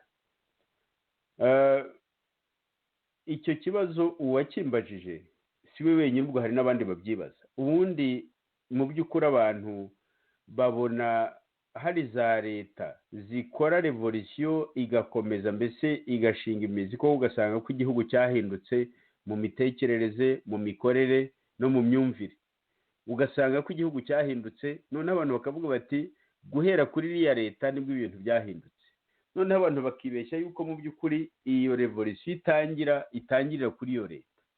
Revolisiyo itangira abantu batarafata leta, ikagaragarira mu mikorere yabo, mu myumvire yabo, no muri iyo nzira izabageza no kuri iyo leta. Noneho revolisiyo, kuko revolisiyo nyayo ihera muri ya mitekerereze y'aba bantu bariho bayihanga, aba bantu bashobora no kuyizana. Naho ntabwo ushobora guhuriza abantu hamwe bafite imyumvire inatandukanye neza 100%, ukabahuriza hamwe gusa kubera ko bahuje umwanzi umwe, kubera ko bose bashaka ko nyir'igitugu nyine umunyagitugu Paul Kagame ava ku butegetsi. Ugasanga nicyo kintu gihuje ba bantu, bakaba bahurira hamwe kuko baturutse imihanda yose bavuga bati tumukureho. Ba bantu nibamara kumukuraho, niba bishobora bakamukuraho, ntibizababuza ko buri wese noneho asubira mu byo yari arimo, asubira mu byo yari ari byo. Noneho ugasanga nanone abantu amakimbirane arazamutse, ahubwo nabo ubwabo bakaba basubiranamo. Kandi gusubiranamo mu banyarwanda byagiye biba kenshi cyane, turabizi. Natanga n'urugero rukunze kuvugwa n'abantu bavuga bati nabyumvanye abantu batutsi nyine bavuga ati n'ubundi abahutu ubutegetsi ntabwo bari gushobora, ibyo gutegeka ntabwo ari ibyabo, kuko hari ababivuga bavuga bati bari babubonye muri za 59, 60 na kangahe 73 baraburwanira kugeza nyine ubwo babugambuye bose muri 94. Ugasanga hari abafite imyumvire nk'iyo ngiyo, ariko mu by'ukuri biriya bigaragaza ko abantu bashobora gushyira hamwe barwanya ikintu kibabangamiye, ariko mu by'ukuri imyumvire yabo itandukanye. Noneho bamara kukirwanya, ya myumvire yabo igatuma nabo ubwabo basubiranamo. Icyo ngicyo ni ikintu cyagiye kiboneka ahantu henshi cyane. Hari ahantu henshi cyane rwose abantu barwanyaga n'abanyagitugu, bamara kubakuraho nabo ubwabo bagasubiranamo. Urugero rukomeye cyane umuntu yavuga kandi ruri hafi n'urwo muri Somalia. Muri Somalia imitwe yarahagurutse itandukanye irwanya ingoma yari ihari, ndumva ari ya Siad Barre, barayirwanya. Bamaze kumukuraho, kugeza ubu ngubu muri Somalia ntabwo amahoro aragaruka, ntabwo baragira ubutegetsi bumvikanaho ngo buzane revolisiyo abasomali bari bakeneye mu gihugu cyabo. Icyo kintu ntabwo kiragerwaho. Icyo kandi saho honyine, hari n'ahandi hagiye haba za revolisiyo zikomeye cyane. Nko muri Iran habaye revolisiyo ikomeye cyane yakozwe na Bayatora bariya ba Khomeini.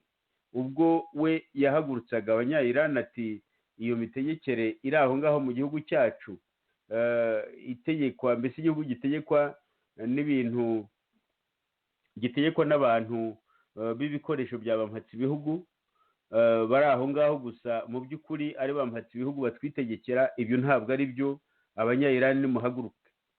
Kuko yahagurukije abantu, barahaguruka. Yego yitwaje idini, byaramufashe kuko idini burya riracengeza cyane, ricengeza amatwara kurusha ikindi kintu cyose. Barahaguruka ku buryo ubutegetsi barabwirukanye. Saho honyine, hari n'ingero nyinshi cyane umuntu yatanga. Ariko noneho nabo bamaze gufata leta, revolisiyo bavuze ko bayikomeje, kandi kuko baranayikomeje, ariko bayikomeza mu rwego rwa kisilamu nyine, rwo kugenda bakaza umurego, ariko nibaza ko aho bagejeje harenze aho abaturage bifuzaga, cyangwa se n'aho imbaraga zabo muri iyo myumvire zashoboraga kugera ku buryo yenda ariyo mpamvu ubu ngubu umuntu agenda abona hazamo ibibazo binyuranye, nubwo bampatse ibihugu batigeze baborohera bakomeje kubarwanya, ariko nabo ubwabo bampatse ibihugu baramutse baretse kubarwanya nabo ubwabo basubiranamo. Kubera iki? Kubera yuko mu by'ukuri icyabahuje kiriya gihe cyonyine ntabwo cyari gihagije. Natwe rero mu Rwanda gahunda yo kuvuga ngo abantu niduhaguruke twese tujye kurwanya ingoma y'igitugu ya Paul Kagame ya MRND nako ya FPR-DMI ntabwo bihagije. Ntibihagije kugira ngo abantu bavuge ngo bakora revolution, kuko bagize amahirwe bagafata na leta, imyumvire yabo itandukanye, ntabwo byaborohera kugira ngo niyo leta ishobore gutera kabiri cyangwa se banubaka n'ikintu gikomeye cyakora revolution koko. Nicyo dukangurira abantu tuvuga tuti nitureke kugira ubunebwe bwo gutekereza, dutekereze dushakishe niki cyakorwa kugira ngo umunyarwanda aho ari hose akanguke, abone ko amahoro azayabona ari uko n'undi munyarwanda wundi ayafite, kandi abone ko amahoro azayahabwa n'uko atazashaka guharanira kwikubira ibyiza by'igihugu, akabona ko agomba kugira icyo akora kugira ngo umunyarwanda ahinduke mu mitekerereze, mu mikorere no mu myumvire, umunyarwanda mbese yivugurure kugira ngo abe umujyambere ushobora gutuma igihugu cye kigira amahoro arambye. Icyo kintu mpamya ko abanyarwanda bifuza guhindura ibintu mu gihugu ni benshi cyane, bafite ibitekerezo byinshi cyane binyuranye, imbaraga bazerekeje muri icyo cyerekezo. Mpamya ko haboneka imivune ishobora gukoreshwa yatuma abanyarwanda, baba ari abahutu, baba ari abatutsi, baba ari abatwa, baba ari abari mu n'izo ntore za Kagame cyangwa se n'abandi bahanganye n'ubwo butegetsi, mpamya ko abantu bashobora gutuma haboneka umuvuno watuma abo bantu batekereza batari koze koko twagannye muri iyi nzira ko ariyo yatuma tugira amahoro arambye. Naho ubundi ibintu uko bimeze, ibyo FPR-DMI ikora, MRND CDR ikomeza ku butegetsi, nayo yashobora kuba igeze nk'aho ngaho ikora nkabyo cyangwa inabirenza. Iyo ishobora kuba yarakomeje ku butegetsi yari itarahagera, ariko iyo ubutegetsi bukomezanya umuvuduko bwari bufite, ntawe uzi aho bwari kugarukira. Icyo gihe nabwo ababwibonagamo cyane cyane abantu bo mu bwoko bw'abahutu banakomoka mu karere ka perezida nyakwigendera Juvenal Habyarimana, nk'abo bibonaga muri ubwo butegetsi bakabwiyumvamo, ntabwo bumvaga ko bushobora no kuvaho, ntabwo bumvaga ko nabo ubwabo bashobora kugera ubwo babura amahoro, ntabwo babyumvaga. Bari mu butegetsi bumva ijuru ryabo bararigezemo nta kindi, ariko barangaye, bangara bafite n'izina ribi, bangara bafite bikoreye, mbese ni nka bya mu Kinyarwanda bavuga ngo umuntu bamukoreye inkono ishyushye, bangarana iyo nkono ishyushye ku mutwe wabo, kandi bari mu butegetsi bumva nta n'icyabo bakuraho, bumva barageze iyo bagomba kugera. Ni kimwe n'izi ntore za FPR-DMI, nazo zirabyina kuko n'agasuzuguro kenshi cyane. Kubera iki? Zumva nta kintu na kimwe gishobora gutuma ibintu bisubirwamo n'abandi banyarwanda, cyane cyane bo mu bwoko bw'abahutu, nabo bakongera kugira agaciro mu gihugu. Bumva bidashoboka, byararangiye. Ariko mu by'ukuri ntabwo bareba amateka, kandi amateka uko ateye, byanze bikunze bizasubirwamo, byanze bikunze bizaba agatebe gatoki, bizahinduka haza ibindi. Kuki abantu badatekereza ubu ngubu bati twakora iki cyatuma ibyago byose, amakuba yose twanyuzemo atazongera kuba mu gihugu cyacu? Twakora iki cyatuma buri wese agira umutekano uhagije, atari ukuvuga ngo ngiye gushaka ibikoresho bya gisirikare n'ibindi byose bihambaye mbihe abo duhuje ubwoko cyangwa se abo nibonamo, noneho tuzahangane n'abandi bose kugeza isi irangiye. Ibyo bintu ntabwo bizashoboka. Hakorwa iki rero kugira ngo abanyarwanda bakanguke, bumve ko inzira yonyine ari iyo ngiyo ishobora kubazanira amahoro mu gihugu cyabo? Ndahamya ko indatwa ziri mu banyarwanda, ndashaka kuvuga abanyarwanda bize cyangwa se n'abandi bafite n'ukundi kuntu bagiye batera imbere bakagira ibyo bageraho bikomeye bigaragaza nyine ko umuntu aba afite imitekerereze ifite intambwe imbere y'abandi, baganishije ibitekerezo baganishije imitekerereze yabo muri icyo cyerekezo. Bati dushaka ikintu cyatuma umunyarwanda wese akanguka agatekereza amahoro nyayo, amahoro arambye. Mpamya ko imbaraga abantu bashyira muri biba byo kuvuga ngo twabonye none icyo tugiye gukora kizatuma dutaha tukabwiza Kagame ngo ururimi yumva, byatuma abantu babona inzira nyanzira ifatika, inzira abanyarwanda bahunze igihugu bazibonamo, inzira abanyarwanda bari mu gihugu bazibonamo, bityo bakazagira icyo bahurizaho cyatuma igihugu cyabo kigira amahoro arambye. Njye numva aho ngaho ariho yenda dukwiye gukangurira abantu, baba ari abadukurikira cyangwa se abatwibonamo, baba ari n'abitwa ko dushyamiranye, nubwo bari muri opozisiyo ariko bakumva ko dushyamiranye kubera ko tudafite imyumvire imwe, byaba n'abandi bose, twumva icyo kintu ari ikintu gikomeye cy'uko abantu bakwerekeza imitekerereze yabo muri icyo cyerekezo cy'amahoro arambye. Ya mahoro arambye azaturuka muri ya revolisiyo, kandi ya revolisiyo buri wese igomba kumuheraho, ntabwo ari revolisiyo y'amagambo gusa, ni revolisiyo buri wese igomba kumuheraho, ku buryo n'ukubonye abona ko nawe ubwawe koko ibyo wigisha ubyemera ijana ku ijana, bityo n'uwagukurikira n'uwabyemera akaba yabyemera avuga akubonaho urugero rw'uko nawe ubikora. Numva rero icyo ari kimwe mu bintu mu ishako nyine twagiye dukomeza guharanira, ari na kimwe mu bidutandukanya na bagenzi bacu benshi bavuga bati kuki ibintu byo gushaka gushyira hamwe abantu bose mu birwanya. Mu by'ukuri ikibazo ni icyo ngicyo. Hari abakeka ko turwanya ibyo bintu gusa ngo kubera ko turiho tubirwanya se, cyangwa kubera ko birimo kanaka na kanaka na kanaka. Mu by'ukuri ubibona gutyo aba abibonye mu nzira ya bugufi cyane. Ibyo bintu ntitubyemera kubera yuko umuti aho tuwubona ntabwo ari aho ngaho, kandi tukumva ahantu tutabona umuti, nta mbaraga na nkeya dushobora kuhashyira, tutanihanganira yuko n'abantu barangaza abanyarwanda babaganisha mu cyerekezo tubona kidafatika, kitabaha amahoro nyamahoro. Nk'ubu ikibazo dukunda guhora tubona kandi biza buri gihe bikongera bigaruka bigaragaza ko nta n'amasomo tubikuramo. Nkatwe tumaze imyaka irenga nka 25 n'itandatu n'irindwi gutyo mu bintu byo gushaka guhindura ibintu mu gihugu cy'u Rwanda, tubimazemo imyaka myinshi cyane, ndetse bamwe twanabitangiye na FPR-DMI itarafata leta, no ku ngoma ya Habyarimana Juvenal. Ibyo bintu twari twarabitangiye dushakisha ukuntu haba iyo mpinduramitekerereze mu banyarwanda, iyo mpinduramikorere mu banyarwanda, kugira ngo abantu bagire igihugu giha buri wese amahoro, giha buri wese umutekano, kitavangura, kidatoteza aba n'aba ngo gitonesha abandi. Icyo kintu twagiharaniye na mbere y'uko FPR-DMI iza mu Rwanda, ku buryo rero mu by'ukuri icyo twaharaniye n'ubu ngubu turacyagiharanira. Nk'ubu ikintu nyine mvuga gihora kiza iteka kigashitura abantu bagahaguruka ugasanga ibintu byacitse. Umuntu aravuga ati hari igihugu twavuganye nacyo gishobora kuzadufasha tukitoza, tukazakora urugamba, tukazajya guhangana n'iriya ngoma ya Paul Kagame, noneho tukamugamburuza.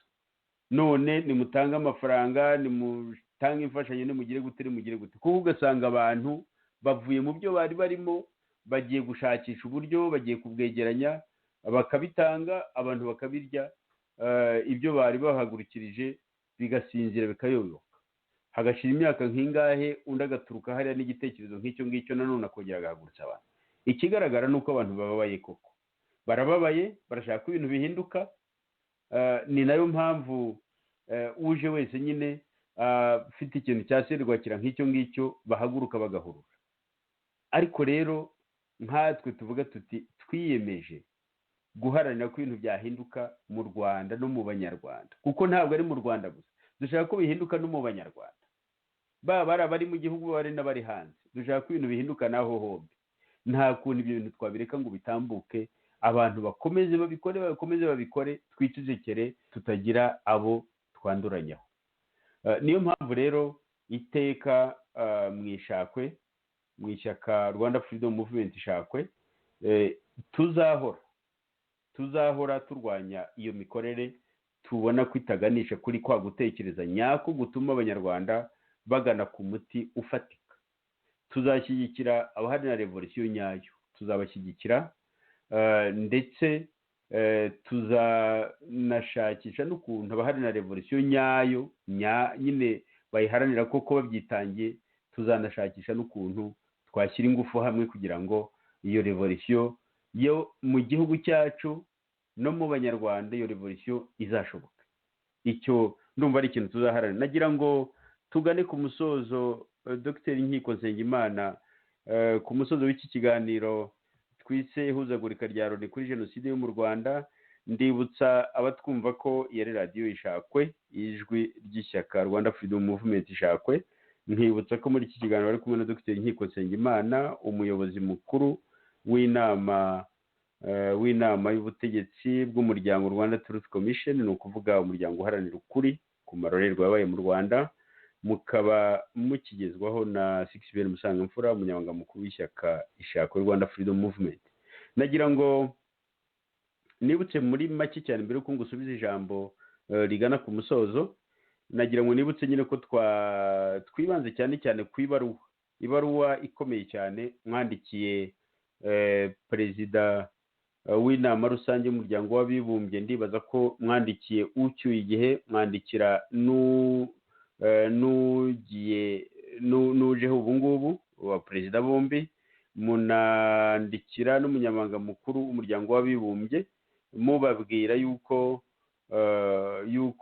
mu by'ukuri umuryango w'abibumbye udakwiye gukomeza gutererana abanyarwanda no guhemukira abanyarwanda, munavuga yuko ibitekerezo nk'ibyatanzwe n'igihugu cya Leta Zunze Ubumwe za Amerika, igihugu cy'Ubwongereza, igihugu cy'Ubuyapani ku byerekeranye n'inyito ya jenoside yakorewe abatutsi, muvuga yuko nyine muri iyo nyandiko muvuga yuko mushyigikiye imyumvire yatanzwe n'ibyo bihugu bitatu byavugaga biti iyo nyito iteye ityo ni imfunganwa, ituma mu by'ukuri abanyarwanda bose bishwe bazira ubwoko bwabo cyangwa bishwe muri iyo jenoside badahabwa agaciro kangana kandi barishwe muri jenoside bose.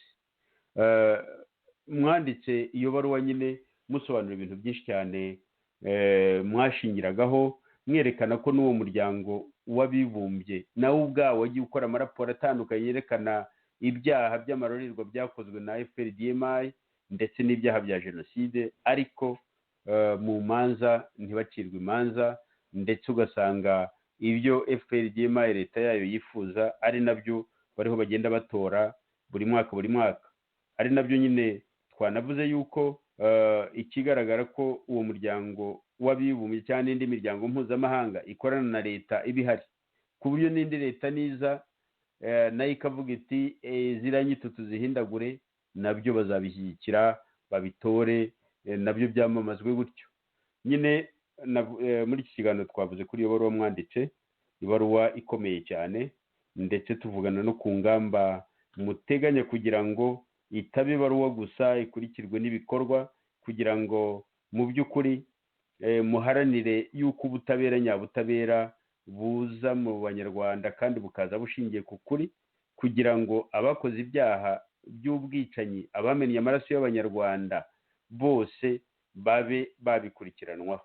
Nagira ngo nyine nibutse ababa batangiriye ikiganiro hafi abagitangira hagati ko cyane cyane ibyo ngibyo twaganiriyeho, kandi nanongera kuvuga yuko tuzongera no kugaruka ku mwanzuro w'inama rusange y'umuryango w'abibumbye. Uriya mwanzuro wafashwe ku itariki 20 Mata mwaka w'2020, uwo mwanzuro 74 agakoni 423, umwanzuro uvuga ku munsi mpuzamahanga wo kuzirikana jenoside yakorewe abatutsi mu rwanda mu 1994.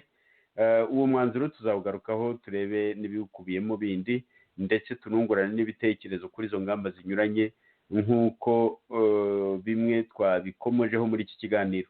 Nagira ngo Dr Nkiko Nsengimana tugane ku mwanzuro wa kino kiganiro, nguha ijambo risoza kino kiganiro. Ijambo ni ryawe Dr Nkiko Nsengimana. urakoze muvandimwe Musangamfura. Mfite amagambo make yo gusoza, kuvuza amagambo meza akomeye nanjye numva nagira yanjye. Hari akantu wenda nagira ngo nongereho gatoya k'ibi bintu wa mugani uvuga ute abantu bahora mu bishyushye. Ni kamere y'impunzi. Impunzi burya zihora, impunzi zikunda impuha, impunzi zikunda serwakira, impunzi zikunda nyine wa mugani bigenda vuba, kuko niho bumva bongeye kugira agaciro nk'abantu. Noneho kubera uko ari gutyo rero ibintu bikaguma uko, kubera ko ibintu bihora mu mpuha, bihora mu bigurumana, ukabona ntaho bagiye. Niyo mpamvu wumva n'ibyo by'intambara, wumva ujya gushyiramo ngo bakore intambara nyine, abenshi bumva aricyo gisobanuro cy'ibibazo byabo, bakibagirwa yuko niyo ntambara bavuga ese ayo mashyaka azahura ari 20, buri wese afite uko areba imbere. Iyo ntambara bazagira ingabo, zizayoborwa zite ko ingabo ziyoborwa na politiki. Nagira ngo rero nongere nsubira muri ibyo rwose, muri ibyo wavuze, kuko birakomeye. Ibintu byacu, yaba amashyaka ya politiki, yaba imiryango idaharanira inyungu nk'uwacu wa Rwanda Truth Commission, ibintu burya iyo udasesengura mu mizi ibibazo ntaho ubugana. Iyo nta ntekerezo ufite ngo ugire umushinga uhamye, ntaho ubugana. Iyo nta buyobozi ufite bw'inararibonye, bureba kure kandi bukunda igihugu, bukunda n'abanyagihugu, ndavuga leadership, ntaho uba ugana. Naho ubundi rwose kuri twebwe muri Rwanda Truth Commission twandika n'iriya baruwa nyine, ni nko kwemeza, nko kubwira abanyarwanda bamugani turashaka ubutabera, kuko ariko ubutabera bugomba gushingira ku kuri, kuko dukeka yuko tubona ko ukuri niko kuzadukiranura, ukuri niko kuzadukiza, ukuri niko kuzatuvana mu isayo ry'ubwicanyi, ukuri niko kuzatuvana mu isayo y'ubutegetsi bw'ubugome, ukuri niko kuzatuma koko twubaka igihugu nk'imiryango ya politiki cyangwa idaharanira inyungu zindi, dukunze abanyarwanda, dukunze u Rwanda. Ni icyo kintu nagira ngo nsorezeho, rwose nanjye ngira ngo nsabe abanyarwanda kumva yuko tugomba guharanira ukuri, cyane cyane muri ibi bintu byabaye iwacu bya 1994. Tukurebe, tugusesengure, ariko twimirije imbere, tudashaka kurenganura umuntu ngo nuko duhuje ubwoko, ngo nuko duhuje akarere, ngo nuko duhuje iki n'iki, kuko ukuri konyine kuri aho ngaho niko kuzatuma tubivamo. Naho ubundi dushaka kurengera umuntu kubera yuko tuva indimwe dusa, tugira gute, ntaho tuzagera, tuzaguma muri iri sayo. Rwose abanyarwanda rero mudufashe, duharanire n'ibi ngibi. N'uriya munsi uba buri mwaka ku itariki ya 7/4, ubu munsi wo kwibuka ibyabaye muri jenoside muri 1994 mu Rwanda, ari jenoside yabereye mu Rwanda igatsemba abatutsi, ari ibyaha by'inyokomuntu byabereye mu Rwanda bikatsemba abahutu, bimwe nk'uko wabonye raporo ya Gersoni yabivuze muri 1994 rwose yerekanaga yuko nabyo ari jenoside, cyangwa se mapping report nayo yabivuze. Inzira ni iyo ngiyo rwose. Nyamuneka mudufashe nangwa tuzahuza umunsi twese, umunsi umwe, twibaka twese, twibukiranya twese, turirira hamwe, ariko cyane cyane tureba imbere h'Abanyarwanda, ukuntu tuzaba tuvuye muri iryo sayo ryo kwimana imitima yo kwemera undi, yo gukunda undi, yo kumva akababaro k'undi. Uwo munsi rwose ntuzajye uba umunsi wa mugani wo kwibuka n'agahinda, ahubwo ube yuko noneho twashinze imizi, yuko tugiye kubaka kubahana kimwe hamwe n'Abanyarwanda, yuko twashinze imizi, yuko twese nk'Abanyarwanda tungana nta wuruta undi mu burenganzira bw'igihugu. Ni icyo ngicyo nagira ngo nsorezeho. Murakoze. Banyarwandakazi rero mwaduteze amatwi muri iki kiganiro cyacu tukigarukirije aha ngaha, tuzakomeza ubutaha. Ndabibutsa ko yari radiyo Ishakwe, ijwi ry'ishyaka Rwanda Freedom Movement Ishakwe. Mukaba mwari kumwe muri iki kiganiro na Dr Nkiko Nsengimana na Sixbert Musangamfura. Ikiganiro gifite inyito ihuzagurika rya Loni kuri jenoside yo mu Rwanda. Murakoze rero abaduteze amatwi. Ubwo naho ubutaha, ikiganiro cyacu kigarukiye aha ngaha.